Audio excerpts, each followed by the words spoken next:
তো হাগলু and হাগলিরা finally অনেকদিন পর ফ্যাক্টরি নিয়ে একটা কমেন্ট পেলাম, যেখানে এক হাগলু আমাকে বলেছে, ভাই তুমি ফ্যাক্টরিতে নেমে যদি 18 থেকে 20টা কিল করতে পারো তাহলে আমি ভাববো তুমি আসল ফ্যাক্টরির কিং। ভাই আমি যে ফ্যাক্টরির কিং সেটা প্রমাণ করার জন্য আমাকে যদি 40টা কিলো করা লাগে ফ্যাক্টরিতে তাও আমি করব। ভাই দেখো কি করে আজকে আমি 20টা কিল কমপ্লিট করি।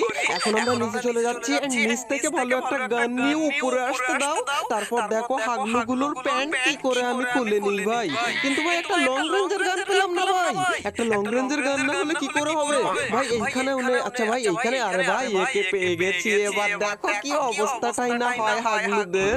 ওই দেখো এইখানে দাঁড়িয়ে আছে হাগলু, এটাকে ডাউন করে দিয়েছি। আরেকটা এদিকে ছিল না ভাই। আচ্ছা ভাই ও হাগলু ট্রিক্স লাগিয়েছে টেলিপোর্ট নিয়ে। আমার সাথে হাগলু ট্রিক্স লাগাবে হাগলু? তুই বাইরে বেরোলেই তোর টুনটুনিটা আমি খুলে নেব। এ ভাই এইখানে কখন এসে দাঁড়িয়ে আছে?